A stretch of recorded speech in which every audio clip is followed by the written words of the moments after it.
So that's gonna be an issue they're gonna have to deal with.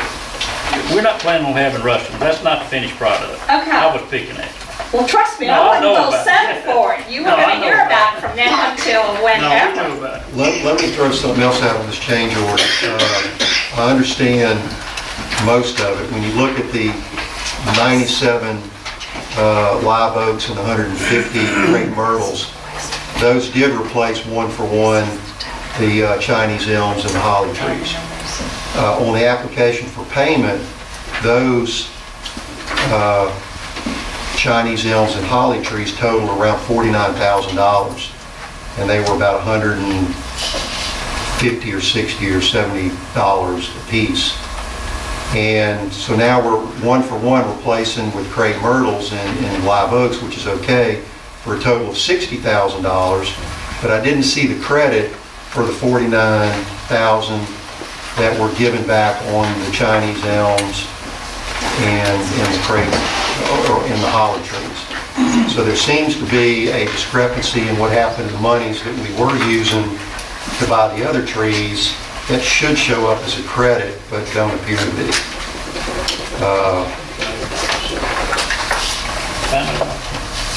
So I'm not ready to approve this change order. Yeah. Or we pull out those two items only, even though they're down there, and I know they've been bought. Who answers that? It's just some question about where's the credit. Neil Can Shay. you rephrase that? Was that your motion? Wait a second. Who made the Uh, We motion? have a motion and a second to approve the change order for discussion. Now, are we wanting to amend the motion to say that we are not going to approve the live oaks and the, what else? Crepe myrtles? Crepe myrtles. All right, is that? Well, I can do a substitute motion then to that effect, Ms. Shrub. Okay. Second substitute. What do we? Well, I want to find out what happened to the credit for the Chinese elms and the Foster hollies. That was close to $50,000, and this new stuff's almost $60,000, so it should, in effect, only be like a $10,000 net gain instead of a $60,000 change order. Or is that credit? When you look at the applications for payment, it doesn't really reflect that we got our money back for, and there may or may not have been a restocking fee on the other trees, but it's just, we're not clear. Not seeing it.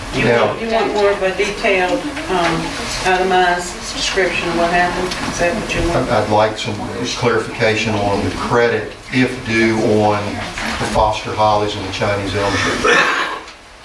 Okay, that's, but to approve the rest of the change order. Correct. And Mr. Krug, a second. Okay, all in favor? Aye. Opposed, motion carries. HMGP Fire Station number 2 upgrades. It's, well, yeah, this is upgrade retrofitting application certificate for payment number 2B to, from Reflect Tech. We need a motion to approve the, So moved. Second. Okay, all in favor? Opposed, motion carries. Proposals for additional services, furniture and furnishing Fire Station number 2 in City Hall. Move to approve both of them. I have a second with discussion, please. Okay? Just looking at the first one, I see where there's a signed value of almost $14,000. And on the second page, they say their estimate is $35,000. I mean, am I reading that right, that they're estimating more than what we were approved to spend? I just want to make sure I'm reading these. You're probably reading it right. We have some money that we've set aside and earmarked for furnishings in the fire station in City Hall. It's out of middle steel money. Okay, You're gonna have a teeny bit of money for Fire Station 2 that's FEMA reimbursed money. And you're gonna have a larger sum in the $90,000, $91,000 that's City Hall reimbursed money. And the rest of it will be out of middle steel. okay. Just once again, checking to make sure we don't have to come up with money out of our budget somewhere. Girl, just look at me, please. You know better than that. Just checking.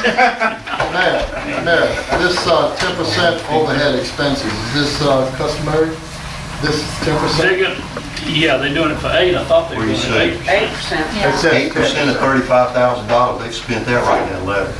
Well, it says 10%. It says 10%. No, You're looking at two different You're looking at places, two Gary. different It says places. 8%. One's- First and the last paragraph on the first page, first Both sentence, services are proposed to a total of 8% of the of total. $35,000, so that's only 25. Okay, but I'm looking at the second page, first paragraph. Says 10%. That's right. Well, let me tell you what we'll do. If they won't do it for 8, No, guys, that's reimbursable and reproduction cost That's expenses. Any reimbursable, they add 10% on top of, it's a direct pass-through. Right. They tack 10% onto that, that's standard. That's standard. customary. Okay, that's all I'm asking. are we good? All in favor? Opposed, motion carried. Police Department personnel matter, 4-step increases, 2 new hires, lateral transfer. All together, Charles. So moved. Second. All Second. in favor? Opposed, motion carries. Unfinished business. Mississippi Ethics Commission Advisory Opinion Number 10-003-E, Alderman Anderson.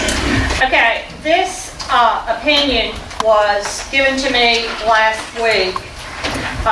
It was an opinion that was issued January 15th for the Pass Christian School District, which appears to be pretty much in the same situation that we are, about aldermen whose spouses are employed with the school district, may they actually vote on a school board appointee. And wanted to present it to my fellow aldermen. At the same time, I'd also like, with regard to this, because it does not directly reflect my situation, I have written a letter specifically to Tom Hood asking for an advisory regarding a married independent daughter who works for the school district. What I would like the board to do would be to table the appointment, or to table the appointment of the school board appointee until such time that I can get a ruling from the Ethics Commission as to whether or not I could vote. Okay, that's, it's the will of the board, you know. Jim, Well, is there anything by statute that we have to abide by? Well, I mean, you all individually have to abide by the ethics laws. You know, how they apply is always a point of interpretation on different issues. These, there's 3 general overall ethics laws areas you need to be aware of. There's they're all in the same code section, 25-4, whatever. 101 is a very broad general statement saying, I'd like to read it. It says, act right, do the right thing, don't do things that would cause a break in the public trust. It's the appearance of impropriety language is where it comes from. If I could read it to you, maybe it would frame the discussion a little bit better. Give me just 1 second. Okay. Public servants shall endeavor to pursue a course of conduct which will not raise suspicion among the public that they are likely to be engaged in acts or in violation of the trust, of the public trust, and which will not reflect unfavorable on state and local governments. That's a really broad, admirable platitude that you have to aspire to, but it's very difficult to put into action. I'll be candid, I have not seen it with this board, and I wasn't city attorney last time, so I can't say anything about that board, but I have seen in the past, if one member of the board didn't like the political position of another member of the board, they'd say, well, ethically, you ought not vote on this. On the other hand, if somebody did like his particular position, they'd say, well, you should vote on this. It's, beauty's in the eye of the beholder, but you should refrain from doing anything that would make these people out here think something's wrong or something's up, something that would breach the trust that the public has in your vote.